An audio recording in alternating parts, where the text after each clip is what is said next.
बिस्मिल्लाहिर्रहमानिर्रहीम। सवाल ये पूछा गया है कि मोहतरम, गुनाह से बचने का कोई वजीफ़ा बता दें, गुनाह से बचने का कोई ऐसा अमल बता दें। तन्हाई में गुनाह हो जाता है, तन्हाई में बदकारी हो जाती है, तो इस गुनाह से बचने के लिए कोई ऐसा अमल बता दें कि हम बच जाएं, बाज आ जाएं। जी, अस्सलामु अलैकुम वरहमतुल्लाहि वबरकातुहू। बहुत अच्छा सवाल पूछा गया है। हमारे माशरे में नौजवान नस्ल अक्सरियत ऐसे अमल में मुब्तला है, ऐसे गुनाह में मुब्तला है।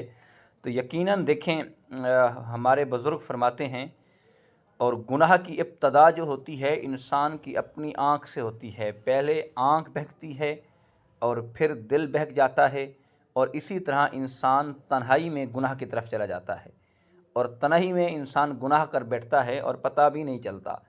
और फिर देखें कि हज़रत इब्राहीम बिन अदहम रहमतुल्लाह ताला अलैह के पास एक शख्स आया, और उसने आकर कहा कि हजूर, मैं बड़ी कोशिश करता हूँ लेकिन गुनाह करने से बाज नहीं आता, मुझसे गुनाह हो जाता है।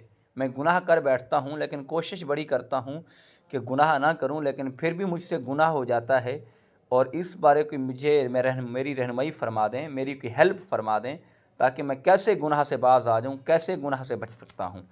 तो हज़रत इब्राहीम बिन अदहम रहमतुल्लाह ताला अलैह ने फरमाया, ऐसा है कि फिर तो ऐसा कर कि अगर तू गुनाह करना चाहता है तो गुनाह कर, तो गुनाह से नहीं रोक सकता तो गुनाह कर, लेकिन गुनाह कर और गुनाह करने के बाद खुदा का रिज़्क खाना छोड़ दे, अल्लाह का रिज़्क खाना छोड़ दे। तो गुनाह करता है तो कर।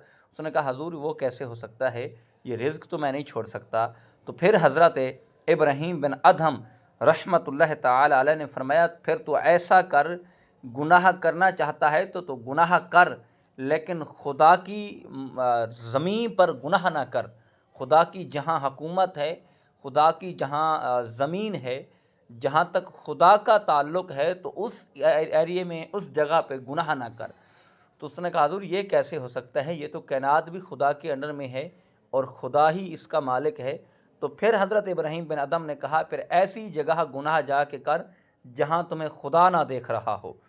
तो उसने अर्ज़ की, हजूर वो कौन सी जगह है, खुदा तो हर जगह पे देख रहा है, खुदा तो हर जगह और हर चीज़ बंद हो जा सकती है, नहीं देख सकती, लेकिन खुदा तो देख रहा है। और फिर हज़रत इब्राहीम बिन अदहम रहमतुल्लाह ताला अलैह ने फरमाया, फिर ठीक है, तो गुनाह कर, अगर ये सारे काम नहीं छोड़ सकता तो गुनाह कर, लेकिन जब तू फौत हो जाए, दुनिया से रुखसत हो जाए, क़यामत वाले दिन जब तुम्हें फ़रिश्ते घसीट कर जन्नत में ले जाएं, तो उनको मना कर देना, रोक देना कि मैं जन्नत नहीं जाना चाहता, मैं जहन्नम नहीं जाना चाहता, मैं जहन्नम मुझे ना ले जाएं। तो इब्राहीम बिन अदम को जवाब देता है, जवान हजूर ये कैसे हो सकता है कि मैं फ़रिश्तों को कहूँ कि मैं जहन्नम नहीं जाता, मुझे तब दोज़ख में डालेंगे, वो तो मुझे घसीट कर ले जाएंगे। तो फिर हज़रत इब्राहीम बिन अदम रहमतुल्लाह ताला अलैह ने फरमाया, फिर ऐसा कर तू, अब देख तू रिज़्क नहीं छोड़ सकता, तू सारे अमल नहीं छोड़ सकता, तो ऐसा नहीं है, ऐसा है कि तू फ़कत गुनाह ही करना छोड़ दे।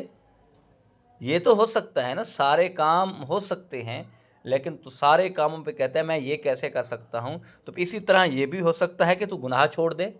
तो फिर देखिए, हमारे बुज़ुर्गों का तरीक़ा था ये समझाने का, ये अमल बताने का।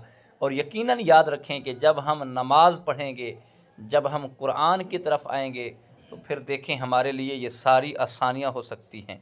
वजह क्या है कि हम जब कुरान से दूर हैं और आका करीम अलैहिस्सलातु वस्सलाम के फ़रमान से दूर हैं, फिर हमारे लिए परेशानियां और सारी मुसीबतें जो हैं वो जमा होती जा रही हैं। फिर हम परेशान हैं, कोई रोज़ी की वजह से, कोई रिज़्क की वजह से, कोई कारोबार की वजह से।